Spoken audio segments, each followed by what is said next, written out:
Assalamualaikum teman-teman, saya Iin Nurjana dari kelas Biaud Konversi Khusus dari Universitas Al-Khairiyah. Saya akan menjelaskan materi tentang perkembangan fisik pada masa bayi sampai pada masa kanak-kanak.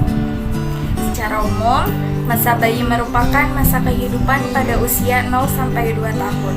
Namun, selama 2 minggu pertama setelah kelahiran diberi istilah tersendiri, yaitu masa bayi baru lahir atau neonatal, karena memiliki karakteristik tersendiri. Sedangkan masa bayi berlangsung pada usia 2 minggu setelah lahir sampai dengan usia 2 tahun. Yang pertama yaitu perkembangan fisik dari masa bayi baru lahir atau neonatal, yaitu berumur 0-2 minggu. Masa bayi baru lahir merupakan periode tersingkat dari semua periode perkembangan. Yang pertama, pada masa ini biasanya terjadi penurunan berat badan akibat kesulitan bayi baru lahir untuk menyesuaikan diri secara cepat dengan lingkungan baru atau luar rahim. Penyesuaian diri ini mencakup perubahan suhu, mengisap dan menelan, bernapas, dan pembuangan kotoran. Seringkali terdapat rambut-rambut halus di kepala dan punggung, tetapi yang di punggung biasanya akan segera menghilang. Selanjutnya, proporsi kepala dengan panjang tubuh kira-kira 1:4, bandingkan dengan pada orang dewasa kira-kira 1:7. Selanjutnya yaitu perkembangan fisik pada masa bayi usia 2 minggu sampai 2 tahun. Masa bayi merupakan masa di mana perubahan dan pertumbuhan berjalan dengan cepat, terutama yang terpesat adalah dalam tahun pertama. Perkembangan fisiknya meliputi yang pertama selama 6 bulan pertama, pertumbuhan terus terjadi dengan pesat kemudian mulai menurun, dan dalam tahun kedua tingkat pertumbuhan cepat menurun. Selama tahun pertama, peningkatan berat tubuh lebih besar daripada peningkatan tinggi, sedangkan pada tahun kedua terjadi sebaliknya. Kemudian, proporsi tubuh. Pertumbuhan kepala berkurang sedangkan pertumbuhan badan dan tungkai meningkat, sehingga bayi berangsur-angsur menjadi kurang berat di atas, dan pada masa bayi akhir, bayi tampak lebih ramping dan tidak gempal. Kemudian selama tahun kedua, ketika proporsi tubuh berubah, bayi mulai memperlihatkan kecenderungan bangun tubuh yang khas, seperti ektomorfik, mesomorfik, atau endomorfik. Selanjutnya yaitu perkembangan fisik pada masa kanak-kanak awal. Masa kanak-kanak awal atau early childhood merupakan periode perkembangan yang terjadi mulai akhir masa bayi atau 2 tahun hingga sekitar usia 5 atau 6 tahun. Kadang periode ini disebut tahun prasekolah. Kelas 1 sekolah dasar biasanya menandai akhirnya periode ini. Dari penjelasan di atas dapat disimpulkan bahwa masa kanak-kanak awal masa perkembangan anak dari usia 2 tahun sampai usia 6 tahun, yang mana bisa disebut juga dengan periode prasekolah. Perkembangan fisik merupakan dasar bagi kemajuan perkembangan berikutnya, dengan meningkatnya pertumbuhan tubuh baik berat badan maupun tinggi badan serta kekuatannya, memungkinkan anak untuk lebih aktif dan berkembang keterampilan fisiknya, dan juga berkembang eksplorasi terhadap lingkungan tanpa bantuan orang tuanya. Perkembangan sistem syaraf pusat memberikan kesiapan pada anak untuk lebih meningkatkan pemahaman dan penguasaannya terhadap tubuhnya. Berikut ini perkembangan fisiknya. Yang pertama tinggi. Pertambahan tinggi badan setiap tahunnya rata-rata 3 inci. Pada usia 6 tahun, tinggi anak rata-rata 46,6 inci. Kemudian ada berat. Pertambahan berat badan setiap tahunnya rata-rata 3-5 pon. Pada usia 6 tahun kurang, lebih 7 kali berat badan pada waktu lahir. Anak perempuan rata-rata 48,5 pon dan laki-laki 49 pon. Yang ketiga, perbandingan tubuh. Penampilan bayi tidak tampak lagi, wajah tetap kecil tetapi dagu tampak jelas dan leher memanjang. Gumpalan tubuh berkurang dan tubuh cenderung berbentuk kerucut dengan perut yang rata dan dada yang lebih bidang. Bahu lebih luas dan persegi, lengan dan kaki lebih panjang dan lurus, tangan dan kaki lebih besar. Yang keempat, postur tubuh. Perbedaan dalam tubuh pertama kali tampak jelas pada awal masa kanak-kanak.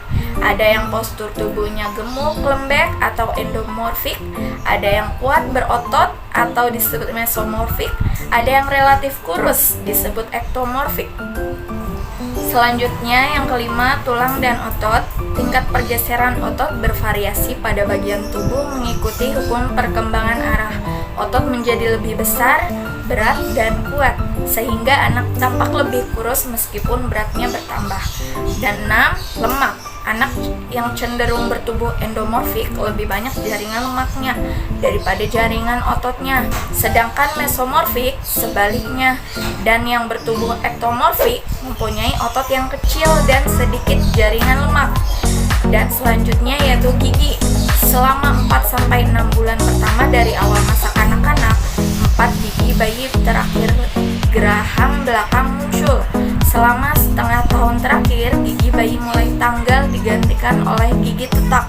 Yang pertama lepas adalah gigi bayi yang pertama kali tumbuh, yaitu gigi seri tengah. Bila masa kanak-kanak berakhir, pada umumnya bayi memiliki 1 atau 2 gigi tetap di depan dan beberapa celah di mana gigi tetap akan muncul. Proporsi tubuh anak berubah secara dramatis seperti pada usia 3 tahun. Rata-rata tingginya sekitar 80-90 cm dan beratnya juga sekitar 10-13 kg. Sedangkan pada usia 5 tahun, tingginya mencapai 100-110 cm. Tulang kakinya tumbuh dengan cepat, namun pertumbuhan tengkoraknya tidak secepat usia sebelumnya. Tulang dan gigi anak semakin besar serta lengkapnya gigi anak, sehingga si anak sudah mulai menyukai makanan padat seperti daging, sayuran, buah-buahan, dan kacang-kacangan. Anggota badan tumbuh dengan kecepatan yang berbeda-beda dan tiap anak mempunyai tempo perkembangannya sendiri. Proporsi badan dan jaringan urat daging dapat dikatakan tetap sampai kurang lebih tahun kelima. Nah, setelah itu mulailah apa yang disebut dengan Gestaltwandel. Pertama, hal ini berarti bahwa anak yang dulunya mempunyai kepala yang relatif besar dan anggota badan yang pendek mulai mempunyai proporsi badan yang seimbang.